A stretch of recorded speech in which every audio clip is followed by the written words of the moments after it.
যুক্তরাষ্ট্র ইরানের পারমাণবিক স্থাপনায় হামলা চালালো, ইরান ও ইসরায়েলের মাঝে যুদ্ধবিরতি হলো। গত এক সপ্তাহের মধ্যে এত কিছু ঘটে গেলেও কোনো বার্তা আসেনি সর্বোচ্চ ধর্মীয় নেতা আয়াতুল্লাহ আলী খামেনির কাছ থেকে। এই সময়ের মধ্যে তাকে শোনা কিংবা দেখা যায়নি। দেশের জটিল এই ক্রান্তিলগ্নে তার এই অনুপস্থিতি এক ধরনের উদ্বেগ, উৎকণ্ঠা ও জল্পনার জন্ম দিয়েছে ইরানে।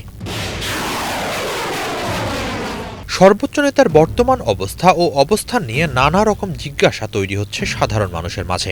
কেবল সাধারণ মানুষ নয়, রাজনৈতিক অঙ্গনের মানুষরাও জানেন না সর্বোচ্চ নেতার বর্তমান অবস্থা সম্পর্কে। তিনি কি সুস্থ আছেন, নিরাপদে আছেন? এসব প্রশ্নের উত্তর জানতে উদগ্রীব হয়ে আছেন সবাই। ইসরায়েল ও যুক্তরাষ্ট্রের হামলার প্রেক্ষাপটে খামেনির নিরাপত্তা নিয়ে গভীরভাবে উদ্বিগ্ন ইরানের সাধারণ মানুষ। যুদ্ধের সময় একাধিকবার তাকে হত্যার হুমকি দেয় ইসরায়েল। এমনকি মার্কিন প্রেসিডেন্ট ট্রাম্পও এমন ইশারা ইঙ্গিত দেন। সব মিলিয়ে সর্বোচ্চ নেতাকে নিয়ে উদ্বেগের শেষ নেই। তিনি কি আদৌ বেঁচে আছেন? অতি উৎকণ্ঠিত কারো কারো মাঝে দেখা দিচ্ছে সেই প্রশ্নও।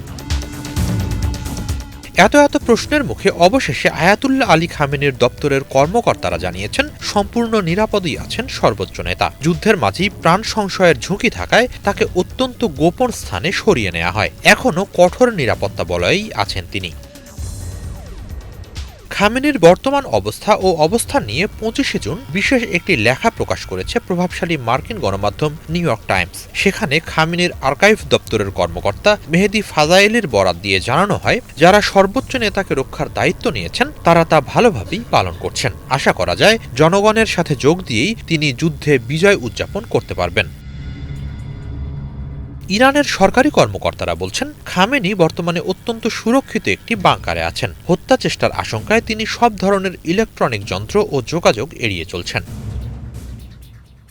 ইরানের রাজনৈতিক বিশ্লেষক হামজা সাফাভি জানান, ইরানের ইসলামী বিপ্লবী গার্ড বাহিনী বিশ্বাস করে যুদ্ধবিরতির মধ্যেও ইসরায়েল খামেনিকে হত্যার চেষ্টা চালাতে পারে। ফলে তার নিরাপত্তায় কঠোর বিধিনিষেধ আরোপ করা হয়েছে। বাইরের দুনিয়ার সঙ্গে তার যোগাযোগ প্রায় বন্ধ।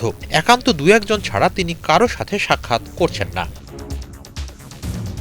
তবু খামেনির সমর্থকরা বলছেন, সর্বোচ্চ নেতাকে না দেখা বা তার কথা না শোনা পর্যন্ত ইসরায়েলের বিরুদ্ধে বিজয়ের আনন্দ অনুভব করতে পারছে না তারা। 6 জুলাই আশুরার আগে যদি তিনি দেখা না দেন বা তাকে শোনা না যায়, তাহলে অনেক সমর্থকের কাছেই সেটি হয়ে উঠতে পারে এক অশুভ সংকেত। হিজল জোবায়ের, বাংলা ভিশন।